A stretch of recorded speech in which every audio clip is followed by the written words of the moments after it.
कि भाई जयकांत बबलू और संतोषी के बच्चे का प्रथम जन्मदिन, छठी सत्संग, आशीष प्रार्थना सब एक ही में है।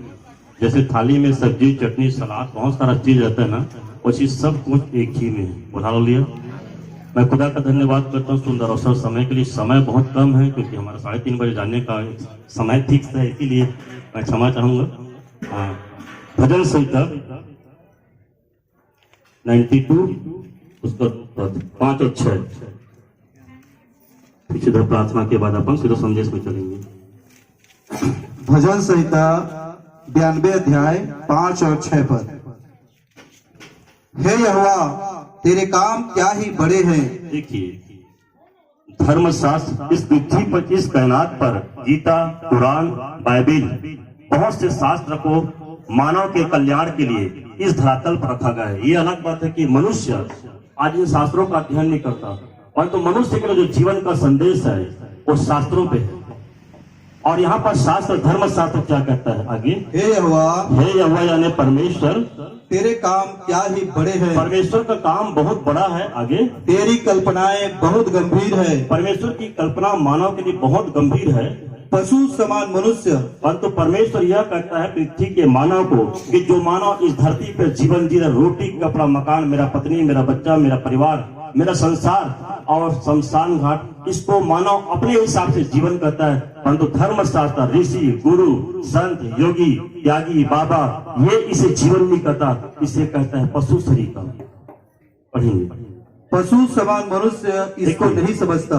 परमेश्वर की बड़ी कल्पना को, उसकी गंभीर बातों को मानव इस धरातल पर उसे पशु समान जो मानव जीवन जी रहा है उसे नहीं समझता। और मूर्ख इसका विचार नहीं करता। और मूर्ख भी है, पशु भी है और मूर्ख भी है जो अपने जीवन के बारे में कभी मनन नहीं करता। इस धरती पे मानव का जो ईश्वर है वो पेट है, पापी पेट का सवाल है। बोला लिया। आइए दुआ करें। स्वर्ग और पृथ्वी के प्रभु परमेश्वर, सृष्टि के मालिक प्रभु यीशु, याद एक ऐसा अवसर दिया प्रभु कि जयकांत बबलू और संतोषी की दाम्पत्य जीवन पर प्रभु जब विवाहित जीवन था, काफी लंबे समय तक इनका संतान नहीं था, पर दुआ और प्रार्थना करने के द्वारा, कलीसिया पवित्र लोगों की प्रार्थना के द्वारा आपने उन्हें एक बेटी दिया और उसे नाम दिया नम्रता प्रभु। उन्हें परिवार को आशीष किया और पति और पत्नी जीवन के दोनों जीवन को माता पिता के रूप में गौरव में दिया। पिता, हम तेरा धन्यवाद करते हैं पिता। ये सब काम प्रभु आप करते हैं पिता। मनुष्य के दुख, चिंताएं, सब कुछ को हरने वाले आप हैं पिता। हम तेरा धन्यवाद करते हैं। तेरे पवित्र लोग यहाँ आए उनके लिए और बबलू के समस्त परिवार जो गांव से आए हैं पिता, उन सब का भी प्रभु मैं धन्यवाद करता हूँ। नए साल की शुभकामना के साथ उन्हें भी आशीष करते हैं। दुआ प्रभु यीशु के नाम में मांगते हैं, आमीन। पढ़ेंगे। हो गया। भजन संहिता 33 अध्याय 13 से 15 तक। आज का जो विषय है जीवन क्या है। जिस सब्जेक्ट पे, टॉपिक पे परमेश्वर का वचन आपको मुझको सिखाना चाहता है, जीवन क्या है। हम पृथ्वी पे जीवन जी रहे, हम अपने आप को सोचते हिंदू हैं, कोई सोचता है मुसलमान है, कोई सोचता है सिख है, कोई ईसाई, कोई सोचता है सतनामी है, साहू है, कुर्मी है। और तो धर्मशास्त्र बात करता है जीवन पे और मनुष्य को इस धरती पे जीवन को समझना है कि जीवन क्यों मिला है, मैं क्यों इस धरातल पे आया हूँ, कहाँ जा रहा हूँ, किस पर्पस के लिए, किस उद्देश्य के लिए मनुष्य योनि मिला है, किस उद्देश्य के लिए मुझे ईश्वर ने इस धरातल पे बना के भेजा है। क्या उस उद्देश्य को, उस पर्पस को क्या आप और मैं जानते हैं? हो सकता है हम अपने जीवन के इस पड़ाव पे 50 साल की उम्र हमारा खत्म हो गया, 50 साल मेरा उम्र हो गया, किसी का 40 साल, पर तो जीवन का एक क्षण रुक के आपको अपने जीवन में यह मनन करना पड़ेगा। यदि मैं अपने जीवन के मूल उद्देश्य को, मोक्ष को, उद्धार को, सनातन जीवन को, अमर जीवन के बारे में आपको यदि मेरे को ज्ञान नहीं है, तो सचमुच जैसा धर्मशास्त्र कहता है कि परमेश्वर की कल्पना और उसकी गंभीर बातें मानव नहीं जानता, इसलिए पशु शरीर है और मूर्ख उसका विचार नहीं करता। तो दोनों बातें, यदि अपने जीवन के बारे में मनुष्य को ज्ञान नहीं है, वो जो जीवन जी रहा है वो ईश्वर की दृष्टि में पशु के समान है, मूर्ख है। इसलिए ऐसा कहता है कि पशु भी बच्चा पैदा करता है, उसे पाल पोस के बड़ा करता है। नाली का कीड़ा भी बच्चा पैदा करता है, उसे पाल पोस के बड़ा करता है। फिर मानव और नाली के कीड़े में अंतर क्या है? इसलिए मैं इस बात किया कि जीवन संदेश, यहाँ जो बैठे हैं कोई हिंदू मुस्लिम सिख ईसाई जात पात धर्म से मतलब नहीं, एक ईश्वर ने आपको मुझको बनाया है, एक ईश्वर आपको धूप दे रहा है, एक ईश्वर आपको पृथ्वी पे बसाया है, आपको मुझको, वही ईश्वर आपको मेरे को श्वास दे रहा है। ईश्वर नहीं बता, ईश्वर एक है। मानव अपने विचारों से, मूर्खता पूर्ण अज्ञानता पूर्ण विचारों से मानव ने ईश्वर को बांट दिया। पढ़ेंगे 33 अध्याय भजन संहिता उसका 13 से 15। यहोवा स्वर्ग से दृष्टि करता है, परमेश्वर मानव को इस पृथ्वी पे जो रह रहा है उसको स्वर्ग से दृष्टि करता है, वह सब मनुष्यों को निहारता है, और सब मनुष्य को, हिंदू मुस्लिम सिख ईसाई क्रिश्चियन ऐसा नहीं, सब मनुष्य को देख रहा है। उसके सीसी कैमरे में हर एक मानव के मन को भी देख रहा है, हृदय को भी देख रहा है, जीवन को भी देख रहा है, और परिवार को भी देख रहा है, उसके चाल चलन को भी देख रहा है। आपको कोई देखे या ना देखे, मैं और आप देखूं या ना देखूं, परंतु एक है, आपको मुझको देख रहा है, उसको सीसी कैमरा से, और उसको मोतियाबिंद नहीं होता, उसका आंख धुंधला नहीं होता, न उसको चश्मा लगता है, वो हर एक को देख रहा है। आगे, अपने निवास के स्थान से वह पृथ्वी के सब रहने वालों को देखता है, वही जो उन सबों के हृदयों को गढ़ता और उनके सब कामों का विचार करता है। और वही परमेश्वर जो हर एक मनुष्य को उसके हृदय को गढ़ता है, उसके सारे कामों को, सब कामों का विचार करता है। आज एक अवसर, सुंदर इस अवसर के लिए मैं धन्यवाद करता हूँ कि आप स्वर्गीय बातों को, परमेश्वर की वाणी को आप सुन रहे हैं। हमारी आदत संसार की बातें, अगल बगल पास पड़ोस की आवाज को सुनने की आदत है, परंतु धर्म शास्त्र परमेश्वर अपने विचार को, अपनी भावनाओं को मानव के लिए प्रकट करके रखता है कि वो क्या चाहता है मानव से। और परमेश्वर चाहता है कि परमेश्वर की जो बड़ी कल्पना है, उसकी जो गंभीर बातें, उसे मानव समझ ले। और उसकी कल्पना है कि जहाँ परमेश्वर रहता है स्वर्ग में, अमर है परमेश्वर, उस अमर जीवन को, उस सनातन जीवन को आप और मैं प्राप्त कर सके, जिसे मोक्ष कहा गया है। मोक्ष प्राप्ति के लिए मनुष्य योनि मिला है। क्या आपके पास मोक्ष प्राप्ति का ज्ञान है? क्या मोक्ष देने वाला सब कोई गुरु है? यदि जीवन के इस मनुष्य योनि में आपके पास पत्नी हो सकता है, बच्चा हो सकता है, नौकरी हो सकता है, जीवन के सारे चीज इस संसार में, जगत में जो कुछ भी है, वो सब कुछ आपके पास हो सकता है, परंतु उस मरने के बाद उसमें से कोई भी चीज आप और मैं ले जा नहीं सकती। यदि ये सब कुछ है नाशवान चीज, तो समझ जाओ कि इन चीजों को बैंक हो सकता है, कुछ बैंक बैलेंस हो, परंतु जिसने कमाया, जिसने जो कुछ किया, आप अपने जीवन काल में अपने धन दौलत ऊर्जा, अपने पुरुषार्थ से जो कुछ भी किए, उसमें से कोई भी चीज आप लेके जा नहीं सकते। सब कुछ छोड़ के जाना है। तो फिर मनुष्य योनि मिला क्यों है? क्यों ईश्वर ने मनुष्य को इस धरातल पे रखा? किस उद्देश्य के लिए, किस पर्पस के लिए मनुष्य जीवन मिला है? यदि ये माइक मनुष्य ने बनाया है तो इसलिए कि हमारी आवाज दूर तक पहुंच सके, कुर्सी बनाया तो बैठने के लिए, जो कुछ मनुष्य बना रहा है उसके पीछे एक उद्देश्य छिपा है। वैसे ईश्वर भी आपको मेरे को बनाया है परमेश्वर, तो उसके पीछे भी एक उद्देश्य है कि आप और मैं नरक का वो जीवन, पाप का, मृत्यु का जो जीवन है, उससे छुटकर आप और मैं एक स्वर्गीय जीवन, सनातन जीवन को प्राप्त कर ले। पढ़ेंगे, को गढ़ता,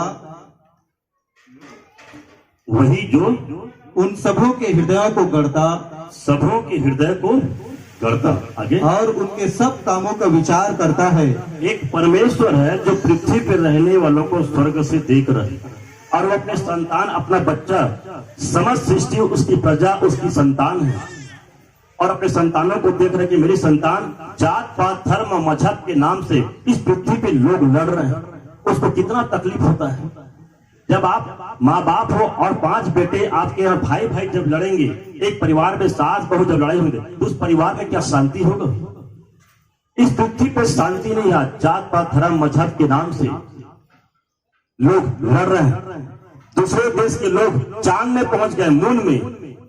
विदेश के लोग, हमारे देश के लोग आज भी जात पात और धर्म मजहब के नाम से इतनी छोटी सोच में इस धरातल पर अपनी जिंदगी को जी रहे हैं। इसलिए तो परमेश्वर कहता है तुम पशु शरीर का हो, तुम मेरे गंभीर बातें, कल्पना को तुम नहीं जानते, इसलिए मूर्ख मेरे विचारों को नहीं समझ सकता। हालेलुया। समझ आ रहा है क्या आज का विषय? जीवन संदेश। धरती पे आपको मेरे को परमेश्वर जीवन करता है, और जीवन को धर्म शास्त्र, गीता, कुरान, बाइबिल, जितने भी शास्त्र हैं, वो एक संदेश दे रहे हैं मानव को। प्रेम और शांति का पाठ पढ़ा रहे हैं, मनुष्य तक, इंसानियत का, मानवता का। यदि जात पात धर्म मजहब हट जाए तो केवल एक ही है, हम लोग सब एक जात हैं, मनुष्य, कि हम एक दूसरे की पीड़ा को समझ सके। परमात्मा का मतलब ही है कि पर के पीड़ा जो जानी वही परमात्मा जान सकते। परमात्मा दूसरे के पीड़ा को आपको समझना पड़ेगा। मनुष्य को यदि ब्लड लगता है, खून चढ़ता है, किसी जानवर और पशु का खून नहीं लगता। हो सकता है उसका कोई भी जात का इंसान हो, परंतु उस समय जब अस्पताल में बीमार पड़ा है और उसको ब्लड चाहिए तो मानव के लिए मानव का ब्लड ही काम आएगा। ऐसा डिजाइन ईश्वर ने किया है। इसने अपने मैं, अपने अहंकार, अपने अज्ञानता, अपने जात पात मजहब का दीवार को हटाकर हम एक ईश्वर के संतान के समान एक परिवार में जैसे प्रेम से रहते हैं, उसी समस्त सृष्टि एक परिवार के समान परमेश्वर इस धरती पर मानव को स्वर्ग के लिए नजर में देखना चाहता था। वो एक परिवार की तरह देखना चाहता था, परंतु मनुष्य अपने विचारों से जात पात धर्म मजहब का इस विचार को स्वयं मनुष्य बना के अपने ही परिवार की शांति को खत्म कर दिया और देश बढ़ गया और टूट गया। और जहां फूट होता है, जिस देश में टूटता है, वहां शांति नहीं होता। चाहे परिवार हो, समाज हो। आज देख लो, परिवार में भी एक तनी है, गांव में एक तनी है, शहर में एक तनी है, राष्ट्र में एक तनी है, देश में नहीं है। पूरे विश्व के अंदर में कहीं एकता नहीं है, जबकि एक ही ईश्वर है जो सारी कायनात को बनाया है। 3 हिस्सा जल है, 1 हिस्सा जमीन है, उस 1 हिस्से जमीन पे मानव रहता है। और वो भी मैं हिंदू, मैं मुस्लिम, मैं सिख, ईसाई, मैं फलाना, मैं ढिमका, एक दूसरे को लड़ रहे हैं, मार काट रहे हैं। और ऐसे सृष्टि को परमेश्वर स्वर्ग से अपनी आंखों से देख रहे हैं। जो अपनी सृष्टि को बनाया है, कितना खुश होगा वो, क्या आनंदित होगा। आज परमेश्वर के हृदय में बहुत पीड़ा दुख है, अपने संतानों, अपने परिवार के लोगों की सोच और विचारों को देखकर। पढ़ेंगे 16 पर, कोई ऐसा राजा नहीं। मत्ती की पुस्तक रोमी 3 अध्याय 10, 11, 12। क्यों यह सब हो रहा है इस संसार में, क्यों एक दूसरे को काट रहे हैं? इसका पीछे 2 ही कारण। पहला कारण मानव का अज्ञानता, दूसरा कारण पाप, रोग, बीमारी, जर्रा, मृत्यु, ये सब कुछ मानव के जीवन में। और मनुष्य को बनाया परमात्मा को कोई रोग बीमारी नहीं है। और मनुष्य को बनाने वाला परमात्मा के पास जो जीवन है वो अनंत है, सनातन है, अमर है वो। अब हम उसके संतान, हमारे पास मृत्यु है, फिर कहाँ है जीवन? कौन देगा जीवन का संदेश? किसके पास है संदेश कि बार बार मैं जन्म लेता हूं और फिर मरता हूं? क्या इस जन्म मरण के इस मृत्यु के चक्र से मुक्ति कहाँ है? मोक्ष कहाँ है? कहाँ है उद्धार? कहाँ है अनंत जीवन? कहाँ है सनातन जीवन? कहाँ है अमर जीवन? किसके पास मिलेगा? कौन सा ऐसा कर्म करूं तो मुझे अमर जीवन मिलेगा? यही शिक्षा गीता के अंदर में राजा परीक्षित को तक्षकनाथ के काटने से 7 दिन में जब उसकी मृत्यु हो जाएगा, ऋषि समीक का पुत्र ने जब उसे कहा तो उस मोक्ष प्राप्ति के लिए राजा बोला कि मैं तो राजा हूं, महल इतने सारे, रानी इतने सारे महल, ये सब कुछ खत्म हो जाएगा। फिर जिस उद्देश्य के लिए मनुष्य होने मिला है वो मोक्ष कहाँ मिलेगा? ऋषियों के पास गया तो ऋषियों भी बोले कि मोक्ष का ज्ञान अपने पास नहीं है। और तो सुखदेव महाराज 12 साल की उम्र में ऋषियों को शिक्षा और दीक्षा दिया था। तो उसने सिखाया कि ज्ञान के तलवार से मोह को मार देना। सिर्फ ज्ञान के द्वारा ही मनुष्य को मुक्ति मिलेगा, मोक्ष मिलेगा। और परमेश्वर का वचन भी कहता है, मेरे ज्ञान के नहीं होने से मेरी प्रजा नाश हो रहा है। वो ज्ञान ईश्वरीय ज्ञान, मनुष्य के पास जो ज्ञान और सांसारिक ज्ञान है, स्वर्गीय ज्ञान, अमर जीवन का ज्ञान। इसलिए जीवन संदेश, आप और मैं जीवन के पड़ाव में जिस स्टेज पे खड़े हो सकते हैं, हमारे बच्चे, परिवार, समाज, बैंक बैलेंस, कुछ गाड़ी, कुछ बंगला, ये सब कंकड़ पत्थरों को हमने बटोरा है, और इसको छोड़ के जाना है कि गीता बोलता है वैराग्य, काम, क्रोध, लोभ, मोह, अहंकार त्याग दे। बाइबिल उसको कहता है मन फिराओ तो स्वर्ग राज्य निकट है। स्वर्ग खोजना नहीं, स्वर्ग आपके पास है। स्वर्गीय जीवन को जो जीने का तरीका है, जो कला है, वो मोह और माया से बाहर अपने मन को निकाल कर ईश्वर में अपने दिल को लगाना। हमने संसार से बहुत दिल लगाया, परिवार से दिल लगा, अपने बच्चों से, परिवार से, पत्नी से और मनुष्य से जब इंसान दिल लगाया है, इस संसार से दुख के सिवा कुछ नहीं मिला उसको, आंसू पीड़ा के सिवा कुछ नहीं मिला है। संसार से दिल लगा के देखें आप और मैं, एक बार खुदा से, परमेश्वर से दिल लगा के देखो, आपके जीवन को, आपके परिवार को, अंतरात्मा को शांति से भर देगा।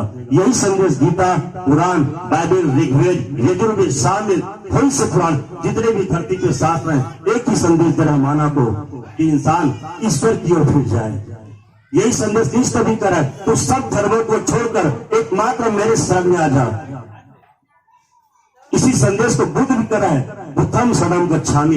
एकमात्र परमात्मा के शरण में आ जाना ही मनुष्य का जीवन का उद्धार है, मोक्ष है। हालेलुया। पढ़िए 10 से। जैसा लिखा है, कोई धर्मी नहीं, एक भी नहीं, कोई समझदार नहीं। देखिए रोमियो की पुस्तक 3 अध्याय का 10 पद लेखक यह कहता है, कोई धर्मी नहीं, एक भी कोई नहीं। धर्मी नहीं। इस पृथ्वी पे एक भी व्यक्ति धर्मी नहीं है, जबकि बाबा धाम में बैद्यनाथ कंपनी का जो मालिक है, लाखों लोगों को खुद मालिक उतर कर पत्तल में लेके सावन के समय में पत्तल बिछा के सबको खाना परोसता है। स्वयं बैद्यनाथ का मालिक अपने हिसाब से वो धर्म का काम कर रहा है, फिर भी बाइबल कहता है इस पृथ्वी पे एक भी धर्मी नहीं है, एक व्यक्ति धर्मी नहीं है। क्योंकि परमेश्वर का वचन करता है कि पहला मनुष्य जो बनाया था आदम और हव्वा, प्रथम परिवार, वहां परमेश्वर की आज्ञा को उल्लंघन करने के द्वारा ही पाप इस दुनिया में आ गया। परमेश्वर के कानून, उसके संविधान को, आज्ञा को तोड़ना ही मनुष्य के जीवन में पाप और पतन, विनाश और नरक का कारण बन गया। फिर परमेश्वर रोटी, कपड़ा, मकान, अपने पत्नी, बच्चा, परिवार, अपने रोजी रोटी में इतना उलझता गया कि ईश्वर को खोजने का उसको वक्त नहीं मिला और जीवन का समय पार होता गया। आप पैसे को जमा कर सकते हो बैंक में, तिजोरी में, परंतु समय की जो धारा बह रहा है उसे जमा करने के लिए कोई पैमाना आपके मेरे पास नहीं है और समय गुजरता जा रहा है। और इसी जीवन में आपको मेरे को मोक्ष पाना है और इसी जीवन में मिलेगा, परंतु जीवन संदेश को जानने के लिए सबसे पहले आपको धर्म शास्त्र, उसके जानकार कोई व्यक्ति जो आपको राह दिखा सके, जो दुनिया की भाषा में जिसे गुरु कहते हैं। गुरु का मतलब है अंधकार से ज्योति को ले जाने वाला, उसकी जरूरत पड़ेगा। यदि संसार के ज्ञान को जानने के लिए, पढ़ाई करने के लिए गुरु या टीचर, मास्टर की जरूरत पड़ता है, तो आध्यात्मिक ज्ञान को जानने के लिए भी गुरु की जरूरत है। इसलिए शास्त्रों में गुरु को ब्रह्मा, विष्णु, महेश से भी ऊंचा दर्जा दिया गया। गुरु ब्रह्मा, गुरु विष्णु, गुरु को साक्षात पर ब्रह्म, उसको तस्मै श्री गुरुवे नमः बोला।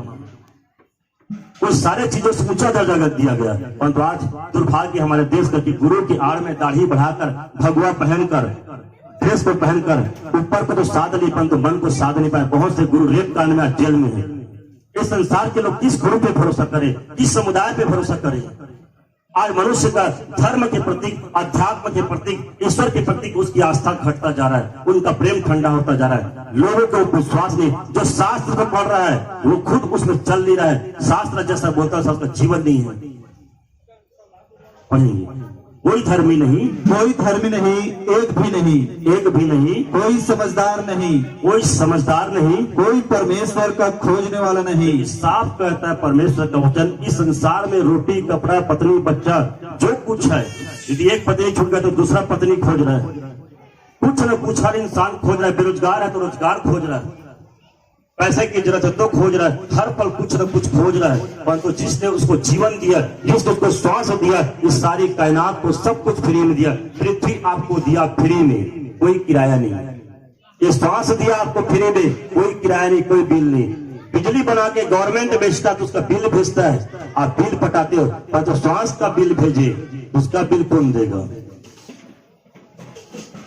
और श्वास तक मां के गर्भ से जब निकलो तब से आपको श्वास दे रहा है। उस श्वास देने वाला परमेश्वर को खोजने का, उसको जानने का मानव के पास आज वक्त नहीं है।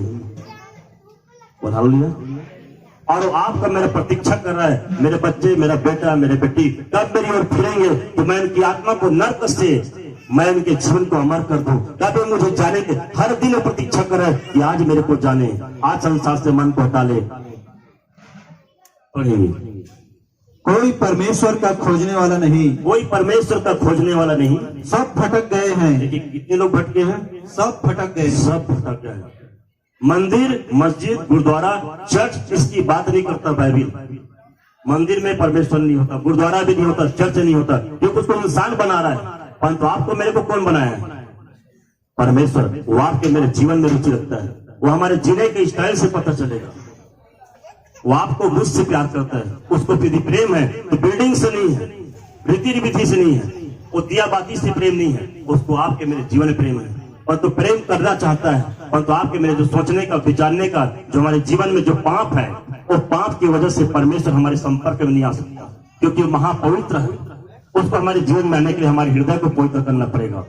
और इसलिए कहता है कोई धर्मी नहीं, सबके सब भटक गए, कोई परमेश्वर का खोजने वाला नहीं। आगे, सब भटक गए हैं, सब भटक गए हैं, सब के सब निकम्मे बन गए हैं, सब के सब निकम्मे बन गए हैं, कोई भलाई करने वाला नहीं, कोई भलाई करने वाला नहीं, एक भी नहीं। एक भी नहीं। मत्ती 16:26 पद, बस 10 मिनट और आप लोग के साथ।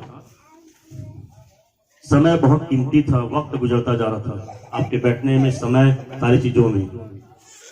यदि मनुष्य सारे जगत को प्राप्त करे, क्या लिखा है बाइबिल में? यदि मनुष्य लिखा है कि सही लिखा है? मनुष्य, देखिए मनुष्य से बात करता है और हम सब मनुष्य हैं। बाइबिल जब भी बात करता है कि समुदाय या ईसाई या विदेशी से नहीं करता, वो मानव से बात करता है। और धर्मशास्त्र पशु और पक्षी के लिए बना, जानवरों के लिए। जितने भी शास्त्र धरती पे बना है वो सब मानव के लिए बना है। पर तो दुर्भाग्य इस देश का, कोर्ट के अंदर में गीता भी रहता है, रामायण भी है, कुरान भी है, परंतु यहाँ प्रथा है, परंपरा है। लाल कपड़ा भी लपटा रहता है, हिंदू आएगा तो उसके लिए गीता को लाएगा। मैं जो कुछ कहूंगा सच के सिवा और कुछ नहीं कहूंगा। मुसलमान है तो कुरान को ला के देगा। न मुजरिम पढ़ा है न जज पढ़ा है, परंतु हाथ रखने का एक परंपरा बना हुआ है। सत्य का कोई काम नहीं है कोर्ट में। इसीलिए अमिताभ बच्चन गाना गा रहा है, ये अंधा कानून है करके। और इस शास्त्रों को बनाने के लिए परमेश्वर कितने सारे नबी और दासों को इस संसार में भेजा और संसारों से मार दिया गया। परमेश्वर के शब्द, उसका ज्ञान, मोक्ष, उद्धार, अनंत जीवन, इसका मार्ग, इसकी शिक्षा, सब कुछ शास्त्रों में है। परंतु शास्त्र से अधिक आज टीवी के द्वारा, केबल के द्वारा, मोबाइल में लोगों का रुचि है। पाप जो है इंसान के जीवन में, आज उसके जेब भी आ गए मोबाइल बनके। छोटे बच्चे बड़े बड़े डिस्प्ले का मोबाइल उपयोग कर रहे हैं। बहुत सारा अच्छाई, बहुत सारा बुराई भी है। उसका मन किसमें लगा है? और पाप को रंगीन करके केबल के माध्यम से लोगों के रूम तक भेज दिया, घर तक। कैसा डिजाइन का कपड़ा पहनना है, सारा पाप के कर्म को टीवी सिखा रहा है। अच्छाई भी है, बुराई भी है, परंतु आपके मेरी नजरिया क्या, कैसे हम देखते हैं? पाप के लिए हमारे घर का रूम का दरवाजा खुला हुआ है, केबल लगा, 100 चैनल चल रहा है। 1 मीटर कपड़े को 15 लोग पहने, कहां पर ढका होगा? अपने परिवार बैठ के देख रहे हैं। परंतु सत्संग के लिए कि मैं महीने में एक बार अपने घर में सत्संग कराऊं, मेरे परिवार का वातावरण, मेरे परिवार के, मेरे बच्चे, मेरे बहू, सबका संस्कार बदल जाए, उनकी जिंदगी का शैली बदल जाए, अपने से बड़ों का आदर करे, छोटों का एक दूसरे की इज्जत करे, परिवार में प्यार हो, मोहब्बत हो। और तब आएगा जब एक घर का मुखिया, एक परिवार का मुखिया के अंदर सोच आएगा कि मैं सत्संग को अपने जीवन में, अपने घर के रूम में उसे स्थान दूंगा और मेरे परिवार एक जगह बैठ के इकट्ठा होकर सत्संग को सुनेंगे, जिससे मेरे परिवार का वातावरण बदल जाए, उनका संस्कार बदल जाए, आने वाले देश को, आने वाले युग को कोई अच्छा चीज देखी जाए। तब सीख पाएंगे। इस देश को बदलना है तो बड़ों को बदलना पड़ेगा।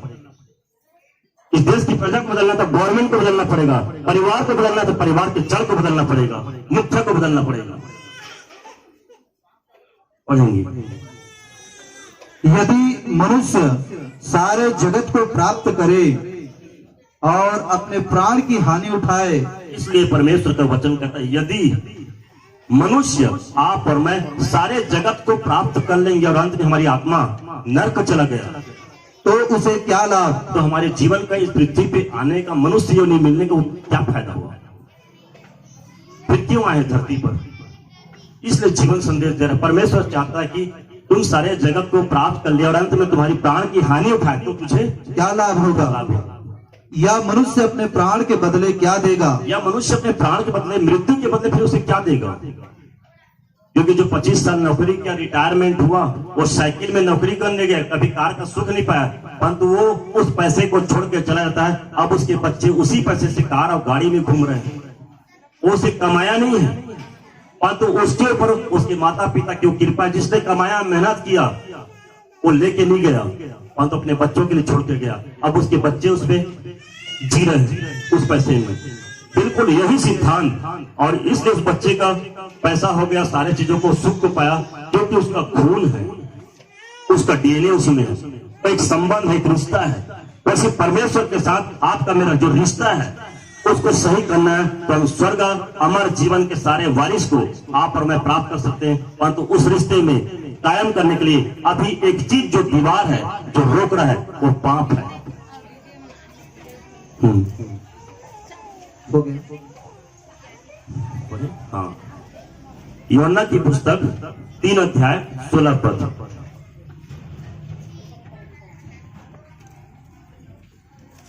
दो मनुष्य परमेश्वर से अलग है, मोक्ष से, अमर जीवन से। उसका 2 कारण। अज्ञानता, उसको ज्ञान नहीं है, ईश्वरीय ज्ञान नहीं है, उस अज्ञानता के कारण ईश्वर से अलग है। और दूसरा कारण पाप की वजह से। ये 2 ही कारण है मानव को ईश्वर से अलग कर दिया। ऐसा कोई मनुष्य जो पाप नहीं किया, हर एक ने पाप किया, सबने पाप किया। उसे तो बाइबल कहता है सबने पाप किया, सब परमेश्वर की महिमा से रहित है। कोई परमेश्वर का खोजने वाला नहीं, एक भी नहीं, कोई धर्मी नहीं, सबके सब भटक गए हैं, चाहे हिंदू हो चाहे ईसाई हो। पढ़ेंगे, क्योंकि परमेश्वर ने जगत से ऐसा प्रेम रखा कि उसने अपना इकलौता पुत्र दे दिया। अब परमेश्वर फिर भी इस पाप में जगत से प्रेम किया है, और परंतु पाप में जगत को बचाने के लिए अपने इकलौता बेटा, जिसका नाम प्रभु यीशु मसीह है, उसे आपके मेरे पापों के लिए क्रूस पे बलिदान कर दिया।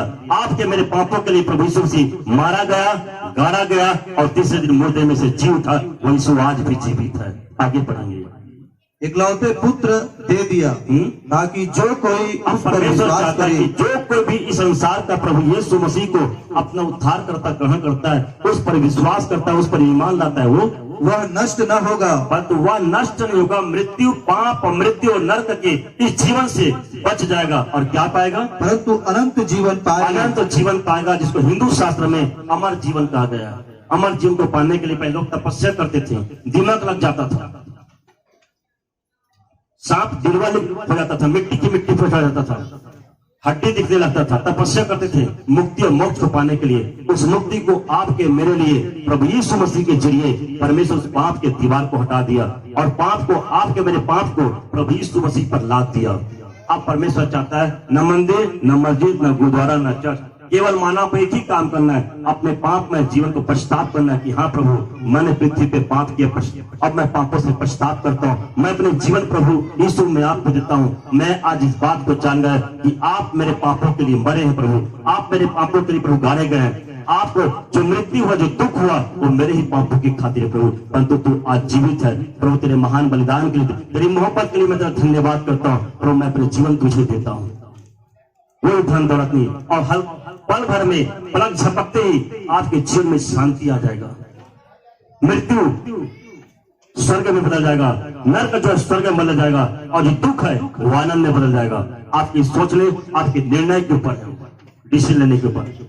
यहाँ कोई ईसाई बनाने का कारखाना नहीं खोले, धर्म परिवर्तन नहीं करना, याद रखिएगा। बाइबल पढ़ना है, उसको समझना है कि इसमें क्या लिखा है, और ईश्वर सबको विवेक दिया है, समझ दिया है। और जब आपका विवेक कहे कि जो रास्ता है ये सही है, तब चलना। पता चला कि कोई आया था, टोपी पहना था, कोट पहन के बैठा, सब कोई सही बना के चला गया। नहीं, सही बनाने नहीं आया हूँ मैं, यहाँ जीवन संदेश बांटने आया हूँ। जिस उद्देश्य के लिए, जिस पर्पस के लिए मनुष्य योनि मिला है, उस मनुष्य योनि को आपको मेरे को सफल करना है, और उसे सफल करने के लिए परमेश्वर आपके मेरे लिए एक प्रबंध किया, एक व्यवस्था किया, जिसका नाम प्रभु यीशु मसीह है, जो ईसाइयों का नहीं है। वो पूरे कायनात के जितने मनुष्य हैं, उन सब के पाप का बोझ अपने ऊपर लिया। बहुत से ईश्वर, बहुत से गुरु इस संसार में हैं, और बहुत से अच्छे अच्छे काम किए, परंतु ऐसा कोई भी व्यक्ति नहीं, कोई भी शास्त्र जो पूरे मानव जाति के पाप को अपने ऊपर लिया हो, वो केवल प्रभु यीशु मसीह है। पढ़ेंगे प्रेरितों का काम 17 अध्याय आखिरी पद पढ़ के फिर सब वहीं समाप्त करेंगे। 23 से 17 तक, 23 से 24 से पढ़ेंगे। 24 से प्रेरितों का काम 17 अध्याय 24 से। फिर परमेश्वर ने पृथ्वी और उसकी सब वस्तुओं को बनाया। देखिए कौन बनाया? पृथ्वी, और उसमें जो पृथ्वी, स्वर्ग, पृथ्वी में जो कुछ भी है सबको परमेश्वर बनाया। बोल रहा है आपको, मुझको, सबको परमेश्वर बनाया। तब आगे, जिस परमेश्वर ने पृथ्वी और उसकी सब वस्तुओं को बनाया, वह स्वर्ग और पृथ्वी का स्वामी होकर हाथ के बनाए हुए मंदिरों में नहीं रहता। अब इस वचन से देखिए कि बाइबल क्या कहता है। बाइबल कहता है, परमेश्वर का वचन, बाइबल का जो लेखक यहाँ पर कह रहा है, जिस परमेश्वर ने सारी कायनात को बनाया, स्वर्ग और पृथ्वी जो कुछ भी है सबको परमेश्वर बनाया, वो परमेश्वर हाथ के बनाए मंदिर में। अभी मान लो थोड़ी देर के लिए ईसाइयों का ग्रंथ है, ईसाइयों फिर चर्च क्यों बनाए? क्योंकि वो परमेश्वर स्वयं के बनाए मंदिर में नहीं रहता, तो फिर वो किस में रहता है? और लोग ईश्वर को खोजने मंदिर जाते हैं, और परमेश्वर कहता है कि मैं मंदिर में नहीं रहता, क्योंकि मनुष्य उसको अपने हाथों से बना रहा है। परंतु आपको मुझको स्वयं परमेश्वर अपने हाथों से बनाए। माँ के गर्भ में आपको मुझको करता है, एक एक कान को, एक एक दांत को, एक एक बाल को, एक एक मांस और हड्डी को, हृदय को, धड़कन को चलाता है। माता पिता सिर्फ शरीर लोट को तो बाहर लाते हैं, परंतु उसमें श्वास कौन डालता है? माँ बाप, समाज कौन डालता है? परमेश्वर। जीवन और श्वास सब कुछ देने वाला वो परमेश्वर है। परंतु आज उस परमेश्वर को मानव भूल गया। आप सो जाते हो तो कोई अगरबत्ती जलाना नहीं पड़ता कि मेरा लाइन चलते रहे, दियो मत गिरे। आप सोने के बाद भी आपका श्वास चल रहा है, आ रहा है और जा रहा है, कौन चला रहा है? आपके सो के उठते हो जैसे कदम आपके चरणों में पड़ता है, गुलाब फूल लेके विलियम टेडे के समान प्रभु यीशु आपके कदमों के पे खड़ाता है। आई लव यू मेरा माय सन, मेरा बेटा, मेरा बेटी, मैं तुमसे प्यार करता हूँ। हो सकता है आपका परिवार आपसे प्यार न करे, आपका रिश्ता आपसे प्यार न करे, या संसार आपको धोखा दे दे। हो सकता है आप धोखा खाए हो, प्यार में धोखा खाए हुए, परिवार में, रिश्ते में धोखा खाए, परंतु याद रखना मैं कभी धोखा देने वाला परमेश्वर है। न मैं तुझको त्यागूंगा न तुझको छोड़ूंगा। वो बात करता है अपने वचन के द्वारा, प्रतिज्ञा करता है। परंतु उस परमेश्वर की संगति, उसकी सहभागिता, उसकी आवाज को सुनने के लिए, उसके लोगों के साथ बैठने के लिए, उठने के लिए आज मानव के पास वक्त नहीं है। मनुष्य का जीवन जटिल होता जा रहा है, व्यस्त होता जा रहा है। एक शक्ति है जो मानव को परमेश्वर से अलग कर रहा है, जिससे उसका मन कठोर हो जाए, अशुद्ध हो जाए, और परमेश्वर की संगति उसकी मीठी वाणी को भूल जाए। परमेश्वर का वचन मनुष्य को जगा रहा है। कुरान, गीता, बाइबल, ये सब मनुष्य को जगाने के लिए, परंतु रामायण पढ़ के भी लोग नहीं जागे, कुरान पढ़ के भी नहीं जाग रहे हैं, बाइबल को पढ़ के भी नहीं जाग रहा है। मनुष्य आज जो जी रहा है नींद की दशा में, जिसको परमेश्वर पशु शरीर का मूर्ख करता है, जो परमेश्वर की कल्पना, उसकी गंभीर बातों को नहीं जानता। और परमेश्वर की कल्पना है कि मनुष्य जो है वो मृत्यु को प्राप्त करेगा, नर्क को प्राप्त करेगा, परंतु परमेश्वर की कल्पना है कि मैं मृत्यु को, नर्क को स्वर्ग में बदल दूंगा। सिर्फ मेरे बेटे प्रभु यीशु मसीह पर विश्वास करें, क्योंकि परमेश्वर ने जगत से हर एक लोगों से प्रेम किया, चाहे पाकिस्तान का, हिंदुस्तान का, क्योंकि जगत लिखा है और आप और मैं जगत में है। बाइबल यदि चाहता तो विदेश नहीं देता, परंतु विदेशी नहीं, यीशु मसीह विदेशी नहीं है। किसी धर्म के लिए नहीं आया था, किसी समुदाय के लिए नहीं आया था, वो पूरे मानव कौम के लिए आया था, आपको मुझको जिंदगी देने के लिए। पढ़ेंगे। और पृथ्वी का स्वामी होकर हाथ के बनाए हुए मंदिरों में नहीं रहता। स्वर्ग पृथ्वी का स्वामी होकर हाथ के बनाए मंदिर में नहीं रहता, न किसी वस्तु की आवश्यकता के कारण, और न किसी वस्तु की आवश्यकता के कारण मनुष्यों के हाथों की सेवा लेता है। किसी प्रकार की आवश्यकता सेवा भी नहीं लेता। परमेश्वर बोल रहा है, जैसे दूसरे धर्म में बेल पत्ता चढ़ाना है, दूबी चढ़ाना है, मदार फूल चढ़ाना है, नारियल चढ़ाना है, बकरी बलिदान करना है, क्योंकि सब कुछ फूल पान तो वही बनाया है, उसी के बनाए सृष्टि की सृष्टि में। आपसे क्या चाहता है? वो नहीं चाहता कुछ। तब आगे, किसी वस्तु की आवश्यकता के कारण मनुष्यों के हाथों की सेवा नहीं लेता। हाँ? क्योंकि वह स्वयं ही सबको जीवन और श्वास और सब कुछ देता है। परमेश्वर स्वयं मनुष्य को ये जीवन, मनुष्य योनि दिया है और श्वास भी दिया है, पत्नी और बच्चा कमाने खाने की योग्यता, शरीर में ऊर्जा और बल, वो सब कुछ भी परमेश्वर दिया है। वास्तव में से कुछ नहीं चाहता, वो मंदिर में नहीं रहता, परंतु वो चाहता है कि लोग जिसे मैंने मनुष्य को बनाया वो परमेश्वर को जाने, उसको ढूंढे। पढ़ेंगे। उसने एक ही मूल से मनुष्यों की सब जातियां सारी पृथ्वी पर रहने के लिए बनाई है, और उनके ठहराए हुए समय और निवास की सीमाओं को इसलिए बांधा है कि वे परमेश्वर को ढूंढें। देखिए, परमेश्वर मनुष्य को बनाया, जीवन और श्वास सब कुछ दिया, स्वर्ग पृथ्वी जो कुछ है मानव के लिए बनाया, परंतु उसके पीछे एक उद्देश्य था कि मनुष्य ईश्वर को ढूंढे। माँ के गर्भ रहता, उल्टा लटका, हाथ जोड़ता है, मैं गर्भ से जैसे बाहर निकलूंगा मैं तेरी महिमा करूंगा, तुझे जानने लगूंगा, मैं तुझे जानूंगा, तुझे ढूंढूंगा। उठा लिया।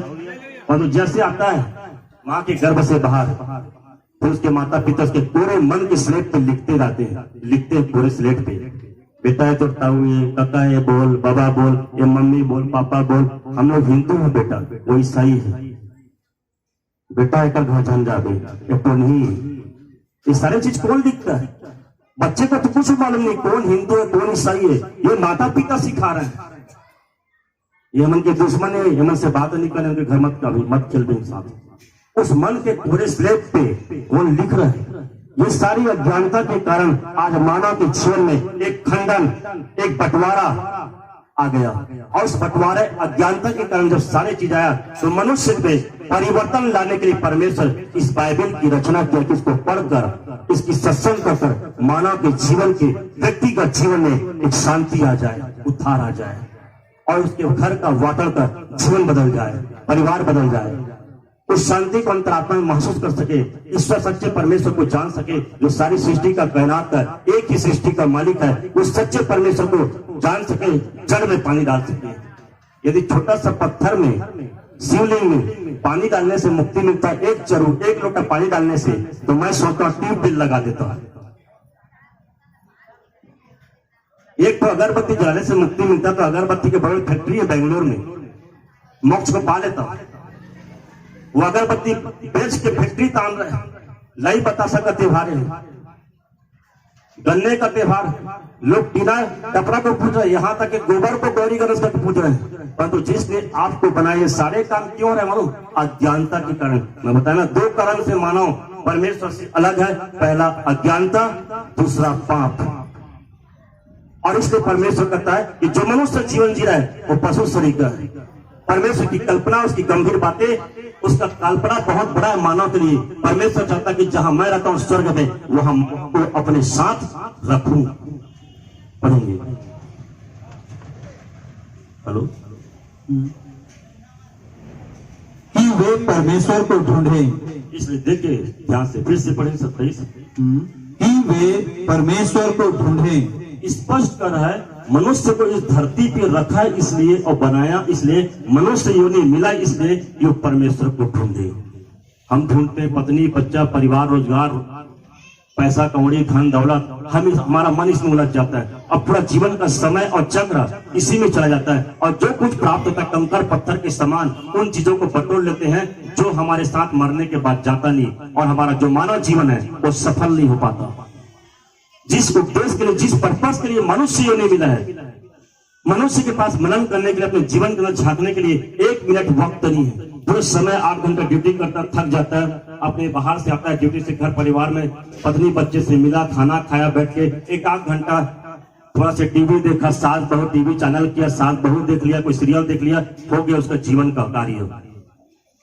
बच्चे लोग बुगी बुगी देख लिए, डोरेमोन देख लिए, मोटू पतलू। क्या है जीवन? क्या ये जीवन संदेश है? पढ़ेंगे। आज ऐसा हो गया कि माता पिता सब डोरेमोन हो गए, सब घर में बच्चे चड्डी पहन के मोगली बन के घूम रहे हैं।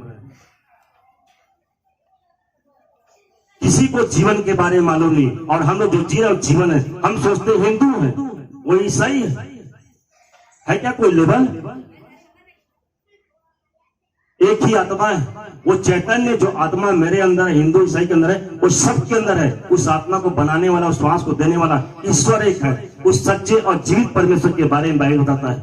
परंतु पाप के कारण उस परमेश्वर से जब संबंध अलग होगा, उसे फिर से परमेश्वर से जोड़ने के लिए इस दुनिया में प्रभु यीशु मसीह आया। किसी को ईसाई बनाने नहीं आया, धर्म परिवर्तन करने नहीं आया, और न धर्म परिवर्तन नहीं करता बाइबल, कभी धर्म परिवर्तन नहीं करता, ईसाई नहीं बनाता। कोई चर्च का पास्टर ही काम करता होगा, परंतु बाइबल ही काम नहीं करता। बाइबल चाहता है कि लोग परमेश्वर को ढूंढे, उसे जाने। हालेलुया। पढ़ेंगे। कि वे परमेश्वर को ढूंढे, कि वे परमेश्वर को ढूंढे, कदाचित उसे टटोल कर पाए, और भी वह हम में से किसी से दूर नहीं। और परमेश्वर कहता है, यदि मुझे ढूंढोगे तो मैं तुमसे दूर नहीं हूं। जितना हाथ की जो दूरी टटोलेंगे तो पा जाएंगे, उतने पास में करीब नहीं। परमेश्वर हमसे दूर नहीं है, हमने परमेश्वर को दूरी कर लिया, क्योंकि हमारे पास वक्त नहीं है। 8 घंटा ड्यूटी, महीने में सैलरी, फिर राशन का लिस्ट, चावल दाल, फेयर एंड लवली, और सारे चीज लिस्ट में है। वो जीवन इसी तरीके से जी रहा है। मेरा पत्नी, मेरा बच्चा, परिवार ड्यूटी से आया, कुछ लोगों को फोन में बात किया, कुछ समय तक टीवी चालू किया, और सबका अलग चॉइस, सब लगा केबल ओबल। यदि टीवी नहीं दिया तो पापा का मोबाइल लेके बच्चे उसमें खेलेगा, और उसको कार्टून देखना है। टीवी एक है घर में तो भी लड़ाई हो रहा है, क्योंकि बच्चे को कार्टून देखना है। पापा को न्यूज देखना है, मम्मी को सीरियल देखना है, इसके जीवन में शांति है। सारे चीजों के लिए घर में जगह है, रूम में, हृदय में जगह है, परंतु ईश्वर को ढूंढने के लिए, उसको जानने और समझने के लिए दिल में जगह नहीं है। यदि आप अपनी जिंदगी बदलना चाहते हो तो सत्संग के लिए अपने हृदय को खोलें, अपने घर को खोलें, ताकि आपके परिवार के बच्चे का संस्कार अच्छा हो सके, आपके परिवार का वातावरण अच्छा हो सके, आपके घर में परिवार में शांति आ सके, आपके जीवन को देख के आपके पास पड़ोस, आपके समाज के लोग आदर्श, आप उनके लिए एक आदर्श बन सको, आपको कह सके ये मनुष्य भला मनुष्य है। इनके जीवन के बच्चे को देख के वो सीख सके। परंतु क्या है हमारे पास शिक्षा देने के लिए? क्या सीख है आज? क्या सीख रहा है? वातावरण आज का हवा क्या सिखा रहा है? पढ़ेंगे। कदाचित उसे टटोल कर पाए तो भी वह हमें से किसी से दूर नहीं, क्योंकि हम उसी में जीवित रहते और चलते फिरते और स्थिर रहते हैं। परमेश्वर की ताकत से ही हम चल फिर रहे हैं और उसी में स्थिर है। जब तक ये आत्मा शरीर में है तब तक उंगली हिल रहा है, बातचीत कर रहे हैं। वो ऐसा डिजाइन किया है। कितने बार पलक झपकता, कोई ग्रीस की जरूरत नहीं, कोई छर्रा कटोरी बेरिंग नहीं। कितने बार ये जो कोहनी है हाथ पर आगे पीछे हो रहा है, क्या ग्रीसिंग है? कई सालों से ग्रीस नहीं लगा है, कोई तेल नहीं। साइकिल गाड़ी मोटर में तेल ग्रीसिंग लगता है, चैन पैकेट खराब हो जाता है साल भर में। भाई का हो गए आज ईश्वर को नहीं ढूंढोगे इसलिए किडनी खराब हो रहा है, लिवर प्रॉब्लम, डाइजेशन, नाना प्रकार का रोग और बीमारी इसलिए आ रहा है कि मानव ईश्वर को नहीं ढूंढ रहा है और अपने जीवन के अंदर व्यस्त होता जा रहा है। इसलिए पाप इस संसार के अंदर में, पाप का बाप साम्राज्य शैतान इस पृथ्वी पे अधिकार और कब्जा जमाता आ रहा है अज्ञानता करके। पढ़ेंगे। क्योंकि हम उसी में जीवित रहते और चलते फिरते और स्थिर रहते हैं। आगे जैसा तुम्हारे कितने कवियों ने भी कहा है, हम तो उसी के वंशज हैं। हम परमेश्वर के वंश। कितने कवि शास्त्र भी कहता है कि मनुष्य को परमेश्वर ही बनाया है, हम परमेश्वर के वंश हैं। जैसा बर्फ किस चीज से बनता है? पानी से, लेकिन उसको बोलते क्या है? तो हम किस चीज से बने? परमेश्वर से। तो परमेश्वर के ही वंश है। पर तो जी कैसे रहे? पशु शरीर का स्वार्थ, क्रोध, ईर्षा, द्वेष, ये मनुष्य के हृदय में भरा हुआ है। कब त्यागेंगे? कैसे फिरेगा मनुष्य का मन? कैसे मनुष्य के मन में वैराग्य? कैसे ईश्वर को ढूंढेंगे? मनुष्य को बनाया कि मनुष्य ईश्वर को ढूंढे। परमेश्वर चाहता है, परंतु किसके पास फुर्सत है? अभी हम इस समय दुनिया की अंतिम समय में जी रहे हैं। ये दुनिया खत्म हो जाएगा, कुछ भी नहीं बचेगा। बाइबल दुनिया के अंत समय का भविष्यवाणी कर दिया है और उस सारी बातों को सिखाने के लिए वक्त नहीं अपने पास। पढ़ेंगे। अतः परमेश्वर का वंश होकर हमें यह समझना उचित नहीं कि ईश्वरत्व सोने या रुपए या पत्थर के समान है, जो मनुष्य की कारीगरी और कल्पना से गढ़े गए हों। इसलिए परमेश्वर ने अज्ञानता के मनुष्य जो मूर्ति बना रहा है, जो कुछ भी कर रहा है, हाथ पैर मुंह कान बना रहा है, परमेश्वर वैसा नहीं। ये मनुष्य अज्ञानता के कारण कर रहा है। इसलिए परमेश्वर साफ कर दे कि हाथ पैर बनाए मंदिर में नहीं रहता। जो मनुष्य अपने हाथ से बना रहा है, मैं उसमें वहां नहीं हूं, मैं वहां रहता ही नहीं। क्योंकि मैं यदि रहना चाहता हूं तो मनुष्य के दिल में, उसके हृदय में, उसके मन में बसना चाहता हूं। परंतु उसको जानना पड़ेगा, समझना पड़ेगा, उसको ढूंढना पड़ेगा। और जैसे जैसे अपन जानते जाते हैं वैसे हमारे अंतरात्मा में वास करता जाता है। और जब वास करता है तो हमारे मन में शांति आता जाता है, एक असीम शांति। ऐसा लगता है कि सच मुझे अनंत जीवन, अमर जीवन हमारे अंदर साम्राज्य करते जा रहा है। कुछ रहे या न रहे, पर एक अजीब किस्म का शांति हमारे मनों में होता है। पढ़ेंगे। इसलिए परमेश्वर ने अज्ञानता के समय पर ध्यान नहीं दिया। क्या बोल रहा है? इसलिए ईसाइयों पर, हिंदू पर नहीं, अज्ञानता के कामों पर भी परमेश्वर ध्यान देना बंद कर दिया। क्योंकि मनुष्य जो कुछ कर रहा है ना, अज्ञानता का काम कर रहा है। कोई जीभ काट रहा है, कोई पैर नाप रहा है, कोई भगवा पहन रहा है, कोई दाढ़ी बढ़ा रहा है, कोई सिर मुड़ा रहा है, कोई राखड़ लगा रहा है, कोई कई मीटर कपड़ा को लपेटा है पगड़ी में, तो कोई पूरा मुंडा हो गया है, कोई गेरुआ पहना है, तो कोई पूरा कपड़ा उतार के राखड़ लगा के बमरी की कांटा में बैठा, जाके देखना मत कंटक में। नाना प्रकार का उछल कूद कर रहे हैं। कौन सा ऐसा काम करेंगे जिससे ईश्वर प्राप्ति होगा? क्या बमरी के कांटा में बैठना या राखड़ लगाना जीभ काटने से क्या ईश्वर प्राप्ति का मार्ग है? तो क्या चीज है ईश्वर का मार्ग? कैसे हमें ईश्वर मिलेगा? कैसे ढूंढ पाएंगे?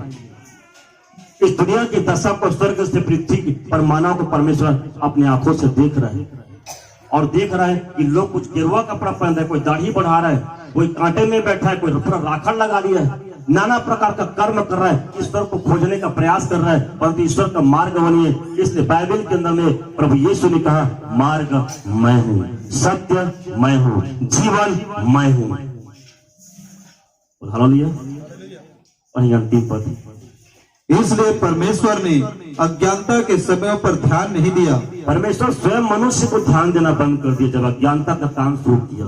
अज्ञानता और पाप, ये दो काम के कारण मनुष्य उसके हाल पे छोड़ दिया, और जब परमेश्वर अपनी आशीषों को मनुष्य से अलग कर दिया, शैतान मनुष्य के जीवन में नाना प्रकार के रोग और बीमारी, ये सारे चीजों को ला दिया था। आज से 10 साल पहले इस कोरबा जिले के अंदर में दिल लेता हूँ तो कोई किडनी को नहीं जानते थे।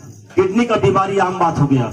आजकल सर्दी खांसी बंद हो गया। अब एक बीमारी की दुनिया का बेताज बादशाह, इंटरनेशनल बीमारी, अंतर्राष्ट्रीय बीमारी, कोरोना, वो बीमारी अंतर्राष्ट्रीय बीमारी हो गया। बच्चा बच्चा जानता है, देश का हर देश, हर गांव, मजहब जानता है, परंतु जीवन क्या है, जीवन संदेश क्या है, इसके बारे में कोई मानव नहीं जानता, क्योंकि कोई टीवी, कोई न्यूज, कोई गवर्नमेंट नहीं बताता। उसके लिए ऋषियों के देश में शास्त्रों को, अपने जीवन के पूरे अनुभव को, ईश्वर का साक्षात्कार, सारे उसके दर्शन को शास्त्रों के अंदर लिख के चले गए कि आने वाला युग, आने वाला समय शास्त्रों का अध्ययन करके और जैसा शास्त्र कहता है उसी के अनुसार, उसी कानून में चलकर ईश्वर का साक्षात्कार कर ले, ईश्वर का दर्शन कर ले, मोक्ष प्राप्त कर ले, उद्धार को पा जाए। पढ़ेंगे अंतिम लाइन। पर अब हर जगह सब मनुष्यों को मन फिराने की आज्ञा देता है। परमेश्वर अज्ञानता के कारण सबको छोड़ दिया उसके हाल पे, परंतु एक चेतावनी, एक आज्ञा देता है, मनुष्य को पाप से, मृत्यु से मन फिराने की बात करता है, पाप में जीवन को छोड़ने की बात करता है, तभी मानव का संबंध परमेश्वर के साथ हो पाएगा। जिसको परमेश्वर होता है क्या है, मन फिराने की। पर अब हर जगह, खाली विदेश भी नहीं, हर जगह भारत में भी, जेवरा बस्ती के लोगों को भी कहता है, यहाँ बैठे हर एक को कहता है, मन फिराने की बात करता है। पर अब हर जगह धर्म परिवर्तन की बात नहीं करता, धर्म परिवर्तन की बात नहीं करता बाइबल, परंतु मन परिवर्तन की बात करता है। पढ़ेंगे। सब मनुष्यों को मन फिराने की आज्ञा देता है। मन फिराने की आज्ञा देता है। ईसाई पन्ना लिखा, मन फिराने, धर्म परिवर्तन, मन फिराने की बात करता है, क्योंकि हमारा मन संसार की ओर लगा हुआ है, रिश्तों में भटक रहा है, इन चीजों में भटक रहा है। कब हम इन चीजों से मन फिरा पाएंगे? कई बार हम शरीर धारण किए, ये आत्मा जो शरीर में कई बार शरीर धारण किया। आपके 25 जन्मों के बारे में जानते हो? इससे पहले आपका आत्मा कौन सा जन्म में, क्या नाम था उस शरीर का? परंतु ईश्वर उसे जानता है, परंतु बार बार जन्म लेते हैं और शरीर में आते हैं, और मृत मोह माया के चक्कर में हम फिर बार बार मरते जा रहे हैं, परंतु अंतिम समय। इसलिए बाइबल कहता है, सारे चीज से मन फिराकर तो सारे मन, सारे प्राण, सारे बुद्धि, सारे शक्ति से तू प्रभु परमेश्वर से प्रेम रख। आखिरी बार फिर उसी को पढ़ेंगे, फिर समाप्त करेंगे। इसलिए परमेश्वर ने अज्ञानता के समय पर ध्यान नहीं दिया। अज्ञानता के समय पर ध्यान नहीं दिया। पर अब हर जगह सब मनुष्यों को, आपको, मुझको एक आज्ञा दिया है कि सब मनुष्य को मन फिराने की आज्ञा देता है। परमेश्वर ने आपके मेरे लिए छुटकारे के लिए, उद्धार के लिए काम कर दिया। प्रभु यीशु मसीह को आपके मेरे पापों के लिए बलिदान कर दिया, मरकर तीसरे दिन मुर्दे में से जी उठा। यीशु आज भी जीवित है। आप और मैं उस पर विश्वास करते हैं, अपने पापों से पश्चाताप करते हैं, तो परमेश्वर आज आपके मेरे जिनको पाप क्षमा करने में आज भी सामर्थ्य परमेश्वर है, वो जीवित है।